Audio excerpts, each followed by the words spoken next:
پرہیزگار لوگ تھے۔ او بھائی، ولی کی کرامت یہ تھوڑی ہے کہ جب سے میں گیا ہوں پھونک مروائی ہے تو میری دکان بڑی چلی۔ یہ کوئی علامت ہے ولی ہونے کی؟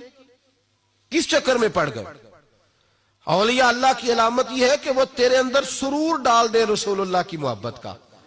ولی اللہ کی علامت اقبال کہتے ہیں وہی ہے تیرے زمانے کا امام برحق، جو تجھے حاضر و موجود سے بیزار کرے اور موت کی شکل میں دکھلا کے تجھے جلوائے یار، زندگی تیرے لیے اور بھی دشوار کرے، مشکل کر دے، تیرا مرنے کو دل کرے، تیرا دل کرے کہ مروں گا تو محبوب کے جلوے پھر سے نظر آئیں گے۔ وہی ہے تیرے زمانے کا امام برحق۔ یہ کوئی ولایت کی علامت ہے کہ میں وہاں گیا تو موجیں لگ گئی؟ کیا مطلب ہے؟ کبھی نہ غفلت چڑھ جائے نا دلوں پہ، اللہ کے ولیوں کی سیرت پڑھنی چاہیے۔ اتنے روز کوئی نہ کوئی بابا پڑھ کے لے آتے ہیں، کہتے ہیں تہاڈا بابا ہے۔ میں کئی باری پہلا بھی آخیا، میں کہ ساڈا ہے نا بابے نا سا، بابے کی کرنے نا، وہ ہے کوئی بات کرنے والی؟ ملنگ تلنگ ہمارا معیار اتنا گرا ہوا ہے، کس نے کہا ہے کہ ان سے ہمارا تعلق؟ بالکل نہیں، ہم بڑے معیاری لوگ ہیں، بڑے معیاری۔ ہم اگر مانتے ہیں تو داتا علی اجویری جیسے لوگوں کو مانتے ہیں، ہمارا بڑا معیار ہے، کوئی ایسے نہ سمجھے، بڑا بہت بڑا معیار ہے ہمارا۔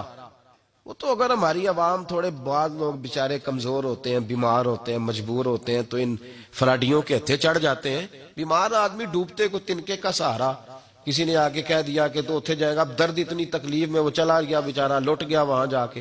یہ تو ظالم ہے، تو لوگوں کی مجبوریوں سے فائدہ اٹھاتے ہیں، مجبوریاں لوٹتے ہیں لوگوں کی تکلیفوں سے۔ ایک بی بی ہے، اس کا خاوند مارتا ہے، تنگ کرتا ہے، اذیت دیتا ہے، ایسی ایسی عورتیں آتی ہیں جو آ کے کہتی ہیں بتا نہیں سکتی، ساری رات ٹھنڈ میں کھڑا رکھتا ہے۔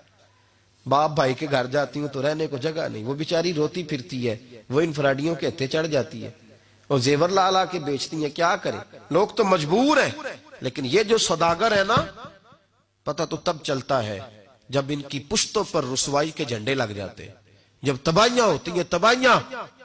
مجھ سے کسی نے کہا تھا، میں کہہ دیتا ہوں، چلو بات آئی تو کہہ دیتا ہوں، مجھ سے میرے ایک سنگی نے پوچھا تھا، اس نے کہا کہ پیروں اور مولویوں کے بچے نیک پرہیزگار اور عالم فاضل کیوں نہیں ہوتے؟ تو میں نے کہا مجھے ایسے لگتا ہے کہ مریدوں اور شاگردوں سے اچھا سلوک نہیں کرتے، اس لیے پھر ان کی اولادیں تباہ ہو جاتی۔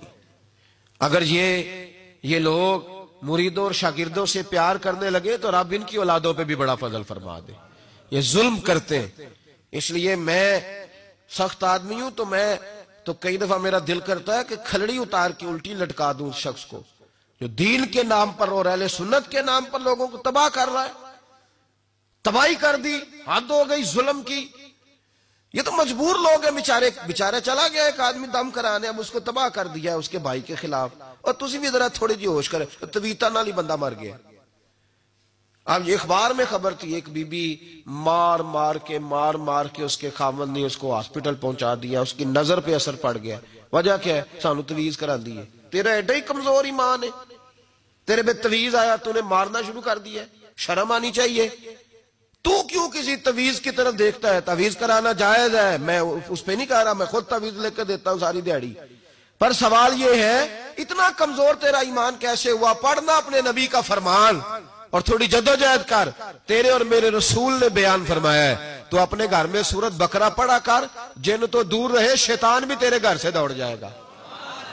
پر پڑھنا اوکھا ہے نا جی، سورت بقرہ پڑھنا ذرا، اب تو یہ پڑھتے نہیں، تو کہتے تویز ہو گئے۔ تمہیں چھوڑیں یار، چھوٹی چھوٹی باتوں بغض، حسد، کینے، عداوت، بڑے بڑے سیانے بندے پڑھے لکھے تانوں تویز کرا دی، اور جانے دے یار، ایمان مضبوط کر۔